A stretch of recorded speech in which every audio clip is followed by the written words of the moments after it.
The question is there rebirth? If it's there, what is the basis for one being to go from one birth to another? What is it that carries a person from one to another? Now if you need to understand this, you must have some understanding of the mechanics of who you are.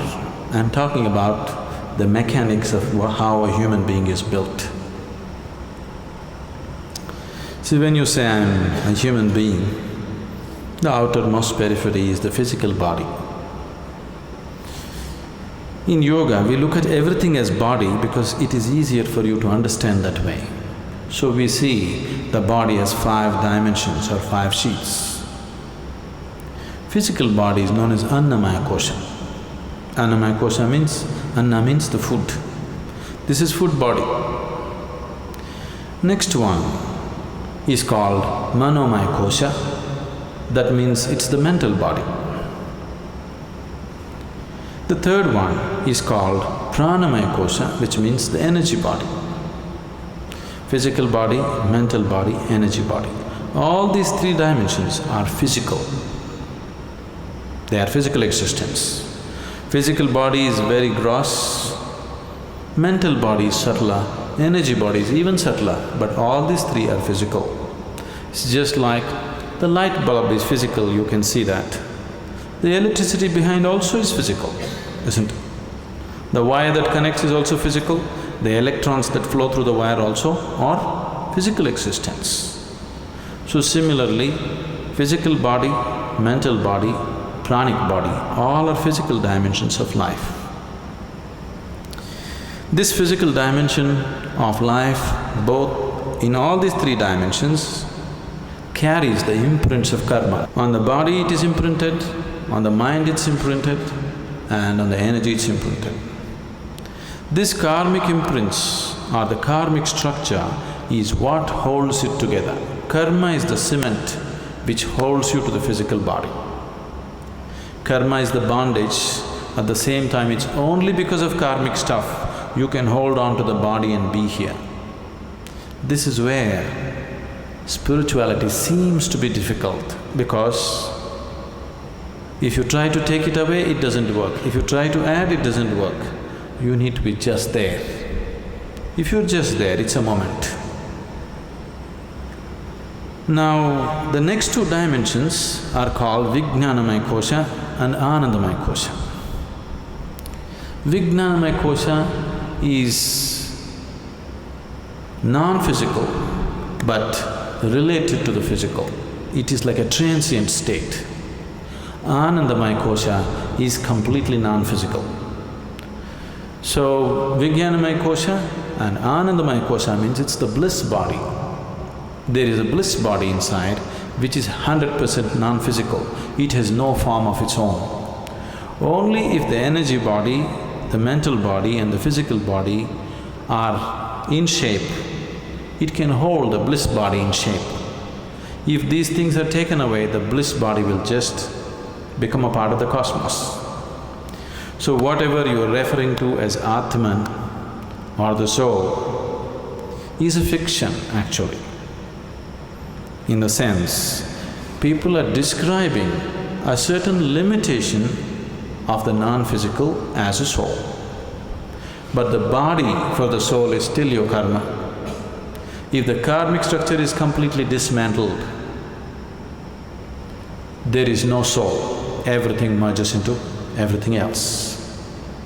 What is referred to as Mahasamadhi or Mahaparinirvana is just this, that you slowly understand where the keys are and dismantle the karmic structure so that you become truly no more. When somebody dies, we say, this person is no more. That's not true. That person is no more the way you know them, but they still very much exist. Now if you dismantle the karmic structure 100%, now you merge with the existence. This is what is referred to as mukti, mahasamadhi. In Hindu tradition it is referred to as mukti. In yogic tradition it is referred to as mahasamadhi. In the Buddhist way it is called as mahaparinirvana. Generally in English we are saying liberation. Liberation means becoming free from the very process of life and birth and death. Liberation means becoming free from the basic structures of body and mind. And for all this, the karmic structure is the strings which hold these things together. So when a person dies, obviously the physical body is something that you borrowed from the earth. This body is just earth, isn't it? You understand? This physical body is just a piece of earth which is right now prancing around like this. But you have to pay it back, atom to atom, no interest though. But you have to pay back every atom. You won't be allowed to carry a single atom from this planet. Nobody has managed it.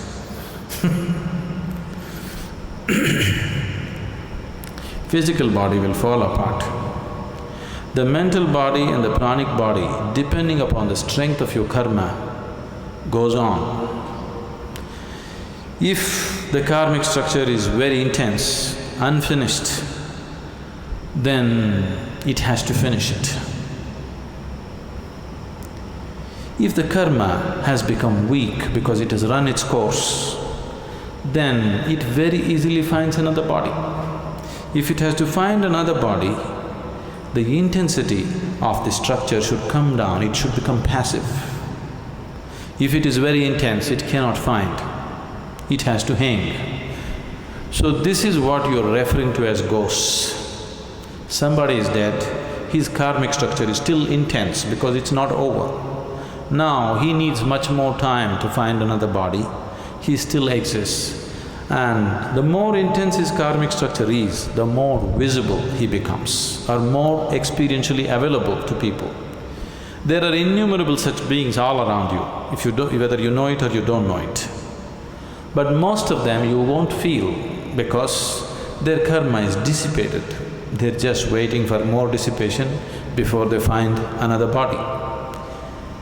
But if their karma is very intense, this is why they told you in the tradition, if somebody dies unnaturally, either by accident or suicide or some other way, they will become ghosts. It is not so, everybody becomes.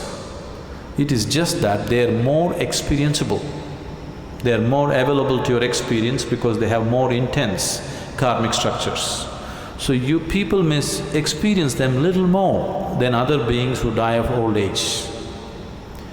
If one completely completes his allotted karma for that life, he will die just like that, without disease, without accident, without any injury. When one dies simply like that, that person may find another body within hours.